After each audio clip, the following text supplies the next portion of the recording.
कहां से लाओगे राम जी? सुख कोई बाजार की वस्तु नहीं है।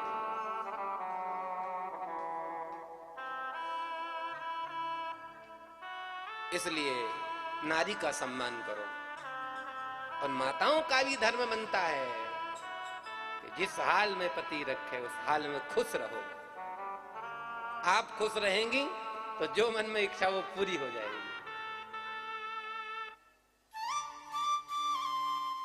जब स्वर्ग का वैभव देखा माता पार्वती ने तो माता जी ने सोचा चलो कोई बात नहीं, आज मुझे सची ने बुलाया, कभी अगर कुछ मौका पड़ गया मैं सची इंद्राणी को बुलाऊंगी तो कहां बैठाऊंगी? बरगद की डाली पे। बाबा से कहती बाबा देखो मैं कह रही थी कि एक 10x12 का बना लो, अगर ये घर पे आएगी तो कहां बैठाएंगे? शंकर जी का चुप रहो, आनंद लो, घर चल के बात करेंगे। अब माता जी आ गई, बाबा प्लीज काम शुरू कराओ ना। शंकर जी ने कहा देवी प्रारब्ध में मकान सुख नहीं है, काहे को पीछे पड़ी हो? माता जी मान गई। आजकल की होती तो खाना बंद कर देती। और कुछ दिन बाद निमंत्रण हुआ, कहां? ब्रह्मलोक में। ब्रह्मलोक का वैभव तो इंद्रलोक से ज्यादा। माता जी ने सोचा हो ना हो अब तो पक्का मकान बनेगा तो ही तीसरी जगह जाऊंगी ना, नहीं जाऊंगी। जैसे तैसे भोजन करके आई। बाबा अब तो आपको बनाना ही पड़ेगा। शंकर जी ने कहा देवी देखेंगे।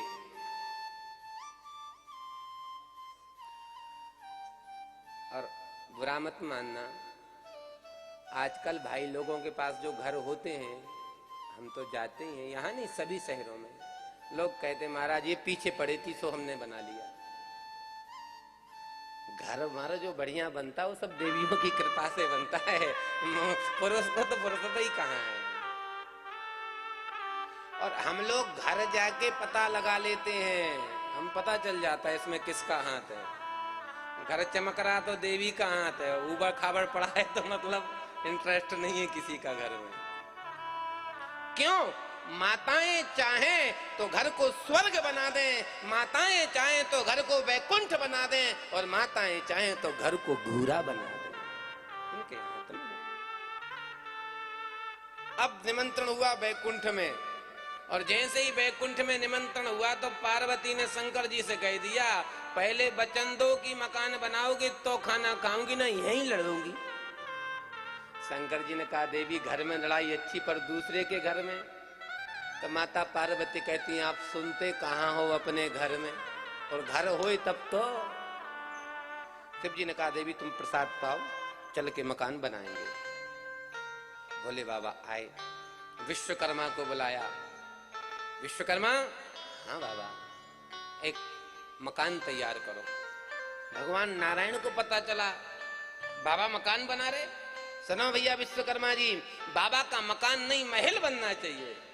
स्वर्ण रचित महाराज सुंदर महल बन गया। शंकर जी ने कहा देवी तुम्हारी बहुत इच्छा थी, चलो मकान बन गया, प्रवेश करो। शंकर जी जाने लगे, माता जी ने हाथ पकड़ लिया, क्या कर रहे बाबा? इतना सुंदर मकान बना, कम से कम गृह प्रवेश तो करवा लो, पूजा तो करवा लो। शंकर जी बोले देवी पूजा पाठ के चक्कर में मत पड़, अंदर चल। ना बाबा पहले पूजा। भोले बाबा ने कहा जब मकान इतना सुंदर है तो पूजन भी तो कोई सुंदर पंडित होना चाहिए। तो देखा गया उस समय दुनिया के सबसे श्रेष्ठ पंडित राजाधिराज श्री रावण महाराज बुलाया गया, पूजन कराया गया। रावण ने कहा बाबा पूजन संपन्न हो गया, आप प्रवेश करो। शंकर जी जाने लगे, माता जी ने हाथ पकड़ लिया, क्या कर रहे हो? अब क्या हुआ? कुछ दक्षिणा तो दे दे, खाली हाथ ब्राह्मण को भेजोगे? कुछ भेंट पूजा तो दो, इतना सुंदर पूजन कराया है। शंकर जी बड़े प्रसन्न, मांगो भैया पंडित जी आपको क्या चाहिए? रावण ने कहा बाबा चक्कर में मत पड़ो, देने के चक्कर में मत पड़ो, आप तो प्रवेश करो। नहीं नहीं नहीं मांगो। रावण कहता आपके बस की बात नहीं है देना। शंकर जी बोले हाँ। शंकर जी बोले मांग रावण, तू जो मांगेगा सो दूंगा। दोगे? हाँ। दोगे? हाँ। दोगे? हाँ। 3 बार हाँ करवा ली। तो रावण कहता महाराज अगर देना चाहते हो तो दक्षिणा में वही मकान दे दो जिसका पूजा कराया। शंकर जी ने पार्वती की तरफ देखा और बोले और दे ले दक्षिणा। कह रहा था घुस जाओ प्रवेश, नहीं दक्षिणा दो। माता पार्वती जी कहते देखो पंडित जी अच्छी बात नहीं, ये तो ऐसी बात हो गई कोई व्यक्ति कार खरीदे और पूजा कराने जाए और पूजा करा के पंडित जी से कहे क्या दक्षिणा दें, तो पंडित जी कहें चाबी दे दो गाड़ी की। ये कौन सी बात हुई?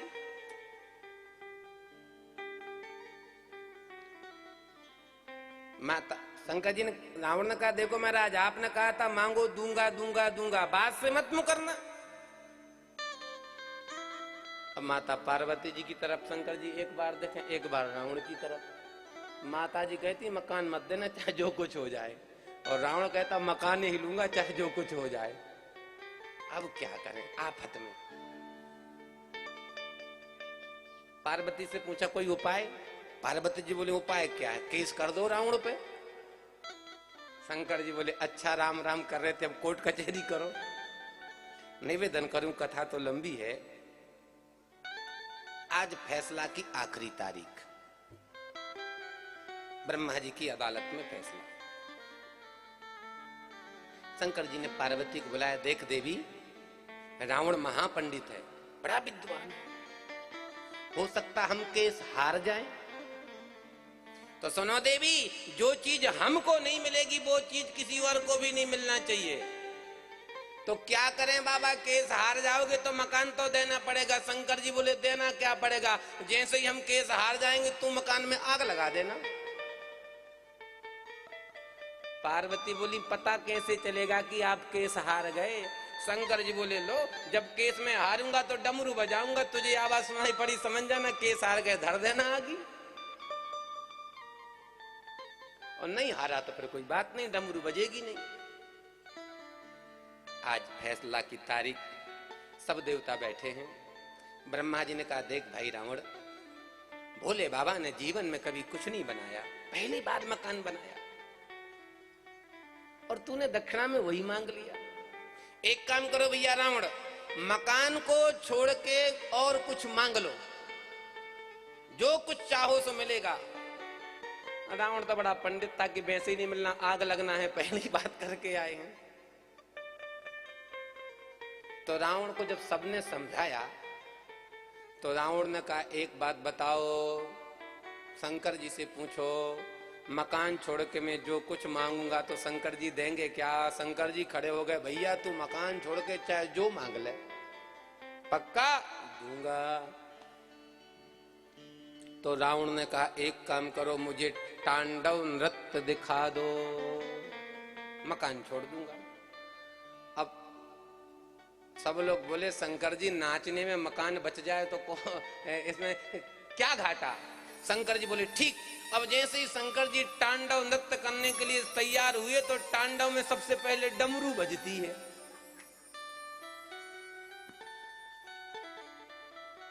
अब बाबा ने सोचा बिना डमरू के तांडव होगा नहीं, मैंने डमरू बजाई, वहां पार्वती ने आगी लगाई। शंकर जी बोले सुनो सुनो भैया एक काम करो, तांडव छोड़ के चाहे जो कुछ मांग लो। रावण बोले इनकी बात पे कोई भरोसा नहीं, पहले कहते मकान छोड़ के कुछ मांग लो, अब कह रहे तांडव छोड़ के मांग लो। सब लोगों ने कहा देखो भाई शंकर जी गलत बात है तुम्हारी। अब शंकर जी कैसे बताएं कि यहाँ डमरू बजेगी वहां आग लगेगी? बड़ी आफत में पड़ गए भोले बाबा। पर जैसे तैसे मना थपाया लोगों ने। अब शंकर जी ने कहा हुई है सोई जो राम रची राखा, जो ही राम सोई राम, जो राम जी की इच्छा। अब शंकर जी ने डमरू एक तरफ रखा, चलो बिना डमरू के नाचते हैं। अब तांडव नृत्य हो और डमरू ना बजे तो आज महाराज शंकर जी नाच तो रहे हैं लेकिन सब बोले बाबा नाचने में आनंद नहीं आ रहा। रावण बोला हम बताते आनंद क्यों नहीं आ रहा। रावण के 10 हाथ हैं, 10 सिर हैं, 20 भुजाएं हैं और महाराज 10-20 भुजाओं से 10 डमरू उठाए हैं और एक साथ 10 हाथों से डमरू का निनाद किया है और अपने 10 मुख से तांडव का उच्चारण किया है। जटाट भीक लज्ज्वल प्रवाह पावितस्थले, ज्वल प्रवाह पावितस्थले, गले विलंब लंबिताम्बुजंग तुंग मालिका।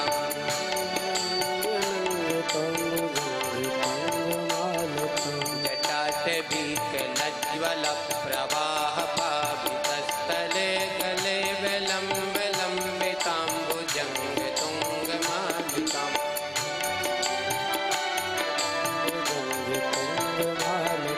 डमट डमट डमट डमन निनाद वट्टवर वयम, डमट डमट डमट डमन निनाद वट्टवर वयम। चकार चंड तांडवम तनोतुना शिवा शिवम, चकार चंड तांडवम शिवा शिवम। स्तोत्र तो बहुत बड़ा है, उसको नहीं बोलना है बस। जैसे ही आज रावण ने 10 हाथ 20 भुजाओं से 10 डमरू लेके एक साथ बजाए हैं, पार्वती ने सोचा घोर संकट है, सोई धर दियो लूघरा। मकान धू धू करके जल रहा है। शंकर जी भी महाराज मुंह लटकाए हुए जा रहे हैं। ब्रह्मा जी ने कहा अब काय को मुंह लटकाए हो, आप तो केस जीत गए, मकान मिल गया। शंकर जी बोले का मिल गया, चल के देखो। मकान धू धू करके जल रहा है। देवताओं ने कहा माता जी केस तो जीत गए थे, मकान में आग क्यों लग गई? शंकर जी बोले हमारे प्रारब्ध में नहीं है। ध्यान पूर्वक श्रवण करिएगा। जितनी विषमता भगवान शिव के यहाँ है, इतनी विषमता संसार में कहीं हो ही नहीं सकती। इतनी विषमता, इतनी विपरीत परिस्थिति में भी जितने सुखपूर्वक भगवान शिव और माता पार्वती रहते हैं, संसार में कोई देवता नहीं रहता। जब भी उदाहरण दिया जाता है सुख के बारे में, दाम्पत्य जीवन के बारे में, तो गौरी शंकर का दिया जाता है। लक्ष्मी और नारायण की भी तू में हो जाती है आए दिन, कई कथाएं हैं, पर माता पार्वती भोले बाबा की कभी नहीं। विषमता कितनी है ध्यान से सुनना। शंकर जी का वाहन बैल और माता जी का वाहन शेर। बैल और शेर का बैर है। जब शेर बैल को देखता तो ऐसे गुर्राता है, शेर के बेटा जादन हाथ लगोगो तो ये छोड़ूंगा ना।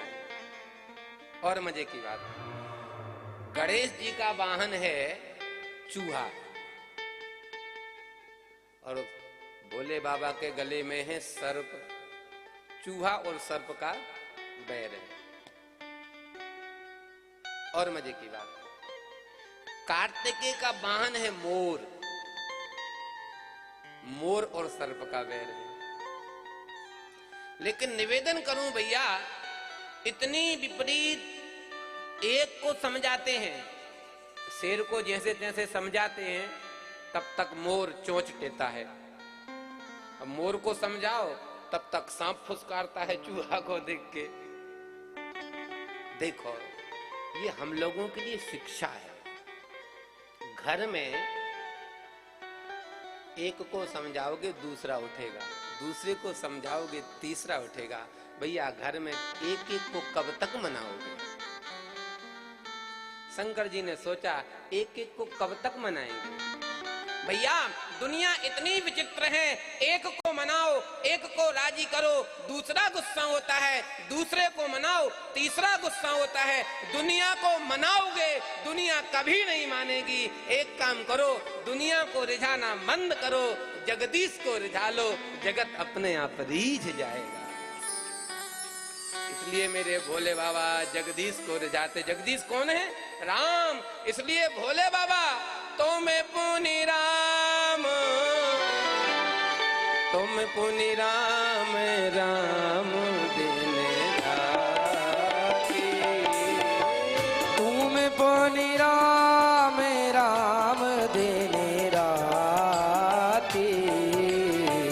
सादर जपहि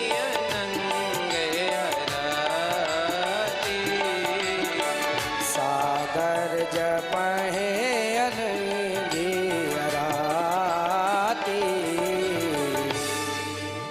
इसलिए भोले बाबा 24 घंटे राम राम राम राम राम करते हैं तो सारी समस्याएं उसी क्षण नष्ट हो जाती हैं। एक निवेदन करूं, जब भी जीवन में कोई समस्या आए, समस्या एक ऐसी वस्तु है कि एक का समाधान करो, दूसरी समस्या गृहस्थ जीवन में क्या किया जाए? हार मान लें? नहीं, हार मानना कायरों का काम है, निर्बलों का काम है। हम निर्बल नहीं है, कायर नहीं है। क्या करें? समस्या का डट के मुकाबला करो। अगर समस्या का मुकाबला करेंगे तो फिर घर कैसे चलेगा? एक काम करो, देखो भैया, आप चाहो